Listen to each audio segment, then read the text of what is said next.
नमस्कार प्यारे विद्यार्थियों, ऑनलाइन क्लासेज यूट्यूब चैनल में आपका फिर से स्वागत है। कल की नेक्स्ट क्लास जो हमने शुरू करने वाले थे, जो पिछली क्लास बहुब्रीहि समास पे हमने छोड़ी थी और नेक्स्ट क्लास शुरू करने वाले हैं अपन तत्पुरुष समास। इस समास में दूसरा पद प्रधान होता है। इसकी परिभाषा है विद्यार्थियों कि इस समास में दूसरा पद प्रधान होता है।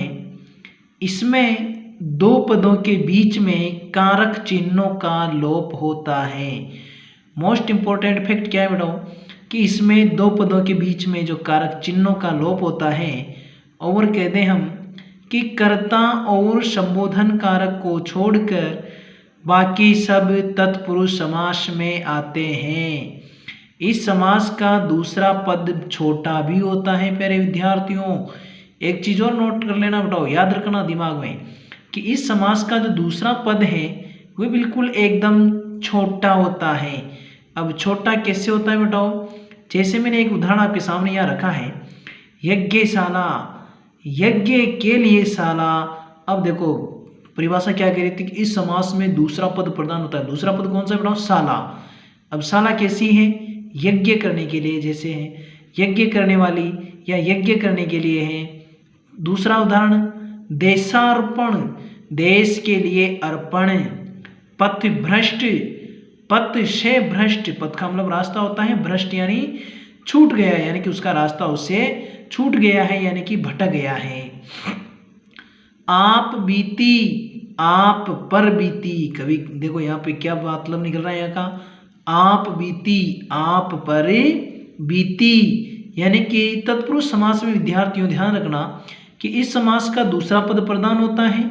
इसमें दो पदों के बीच में कारक चिन्हों का लोप होता है, और जो कारक चिन्हों के जो कारक चिन्ह होते हैं, कारक फैक्टर 8 माने जाते हैं। उनमें से कर्ता और संबोधन को अगर हम छोड़ दें तो छोड़ने के बाद में तत्पुरुष समास कितने प्रकार का होता है बेटाओ? 6 प्रकार का होता है। अब देखो बेटाओ कि आप बीती, आप पर बीती, ऐसा ही सेम उदाहरण आपके सामने और रख रहा हूं मैं सामने जस्ट।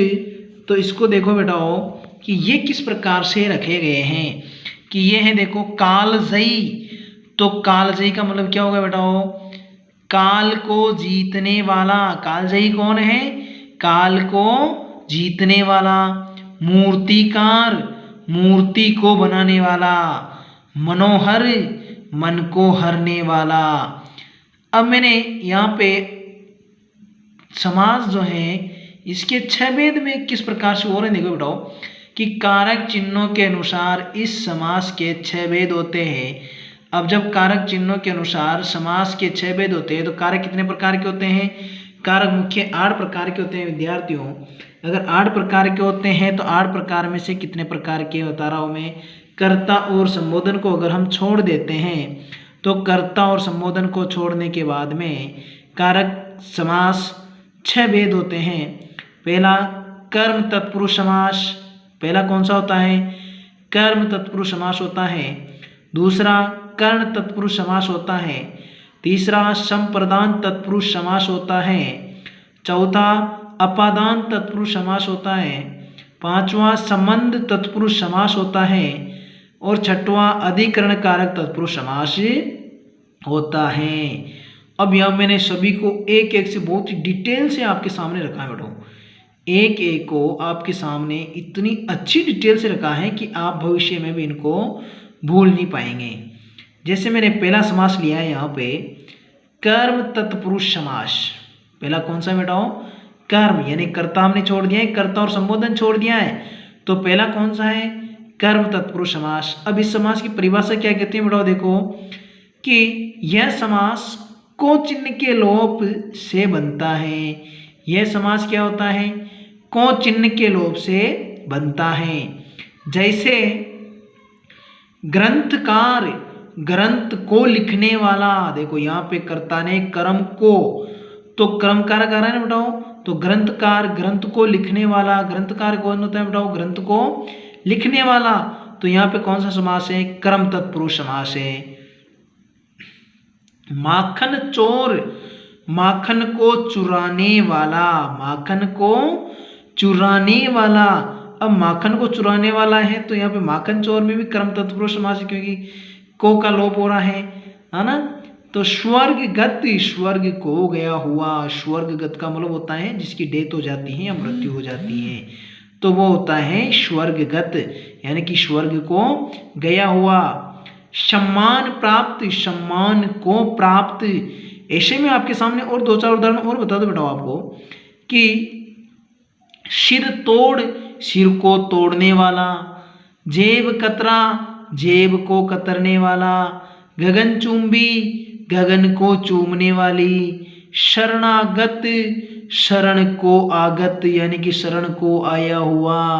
क्या कहेंगे बेटा इनको? जैसे सिर तोड़ को सिर को तोड़ने वाला, जेब कतरा का जेब को कुतरने वाला या कतरने वाला, गगनचुंबी का गगन को चूमने वाला या चूमने वाली। शरणागत का हो जाएगा शरण को आया हुआ या शरण का शरण को आगत। अब नेक्स्ट फैक्टर बेटा देखो, दूसरा तत्पुरुष समास कैसा है देखो। करण तत्पुरुष, इस समास यानी कि यह समास से और के द्वारा के लोप से बनता है। किसके द्वारा से बनता है? यह समास से और के द्वारा के लोप से बनता है। उदाहरण कैसा है? शोकाकुल, शोक से आकुल। कर्ता ने कर्म को कर्ण से, देखो कर्ण से आ रहा है ना, तो शोक से आकुल। वाल्मीकि रचित, वाल्मीकि द्वारा रचित, यानी कि से के द्वारा आता है ना बेटा वो कर्ण तत्पुरुष में, से के द्वारा में आता है बेटा वो, तो यहाँ पे से के द्वारा, वाल्मीकि द्वारा रचित। मन माना, मन से माना हुआ, यानी कि मन से, मन माना का मतलब क्या होता है? मन से माना हुआ। किसी वस्तु को मन से मान लेते हैं ना, तो वैसे ही मन से किसी वस्तु को मान लेते हैं, तो यहाँ पे मन माना यानी मन से माना हुआ। भूख मरा, भूख से मरा, यानी कि ऐसे तो मरते नहीं है कोई प्राणी, लेकिन मरते कैसे बेटाओ? भूख से मरते हैं। और जब वो भूख से मरते हैं तो भूख से मरते हैं तो क्या होता है बेटाओ? भूख मरा। तो उनका जवाब कैसा होता है भूख से मरे हुए का? कि भूख से मरा। दूसरा है रस भरा, रस से भरा, रस से भरा। अकाल पीड़ित, अकाल से पीड़ित। मन चाहा, मन से चाहा। शूर रचित, शूर द्वारा रचित। तो यहाँ पे क्या होगा बेटा देखो, सूर द्वारा रचित। कर्ण तत्पुरुष की परिभाषा ये कहती है बेटा, ये समास से और के द्वारा के लोप से बनता है। अब किस किस से बनता है बेटा?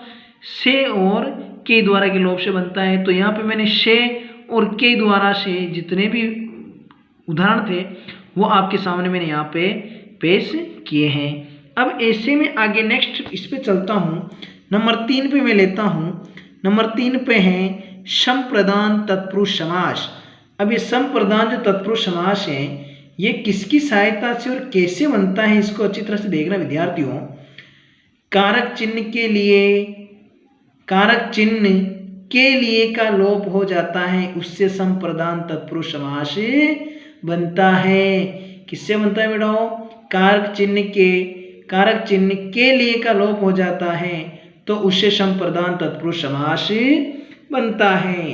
अब संप्रदान तत्पुरुष समास बनता है तो इसके उदाहरण बताओ देखो। डाक गाड़ी, डाक के लिए गाड़ी। अब कर्ता ने कर्म को कर्ण से के लिए संप्रदान, कर्ता ने कर्म को कर्ण से के द्वारा संप्रदान के लिए, तो डाक गाड़ी, डाक के लिए गाड़ी। गौशाला, गौओं के लिए शाला, गौओं के लिए शाला। गौओं का मतलब होता है बेटा गायें, तो गायें के लिए शाला। तो यहाँ पे गायें तो देखो यहाँ पे अलग होता है, लेकिन गौओं के लिए शाला, तो गाँव गौओं के लिए शाला। सत्याग्रह, सत्य के लिए आग्रह, यानी कि जो झूठ बोलता है ना उसके लिए हम क्या करते हैं, यानी कि सत्य के लिए आग्रह करते हैं। उससे कहते हैं कि देखो विद्यार्थियों हमेशा सच बोलना चाहिए, जो सत्य बोलता है तो सत्य कड़वा होता है, इसलिए सत्य के लिए लोग आग्रह, सभी से आग्रह करते रहते हैं। प्रयोगशाला, प्रयोग के लिए शाला, प्रयोगशाला, शाला कैसी है, किसके लिए है, प्रयोग के लिए है। तो यानी कि पहला पद छोटा होता है और दूसरा पद थोड़ा सा इसका विद्यार्थियों कैसा होता है, दूसरा पद प्रधान होता है। ध्यान रखना, क्योंकि इस समास का दूसरा पद बिल्कुल एकदम स्टिक छोटा होता है। देशभक्ति, देश के लिए भक्ति, देश के लिए भक्ति। देवालय, देव के लिए आलय, देवालय का मतलब क्या होता है बेटाओ, देवालय का मतलब होता है कि देवताओं के लिए भवन, देवताओं के लिए भवन, निवास स्थान जो होता है उस निवास स्थान को हम देवालय कहते हैं।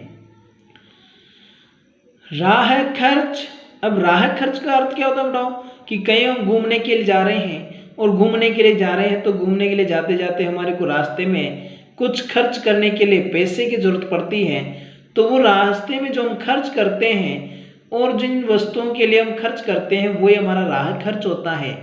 तो उसको हम कहेंगे कि राह खर्च का होगा राह के लिए खर्च, यानी रास्ते में जो खर्च हुआ है उसके लिए राह के लिए खर्च। हथकड़ी, हाथ के लिए कड़ी, हथकड़ी का मतलब होता है जो हम अपराध करते हैं और अपराधी को जो मुजरिम बनाकर पुलिस हाथों में पहनाती है वो हथकड़ी होती हैं, जो हाथों में पहनाई जाती हैं वो हथकड़ी होती हैं। तो हथकड़ी से समास वगैरह कैसा होगा, हाथ के लिए कड़ी। देशभक्ति, देश के लिए भक्ति, देश के लिए कौन करते हैं भक्ति, हमारे सैनिक करते हैं और हम भी। पाठशाला, पाठ के लिए शाला,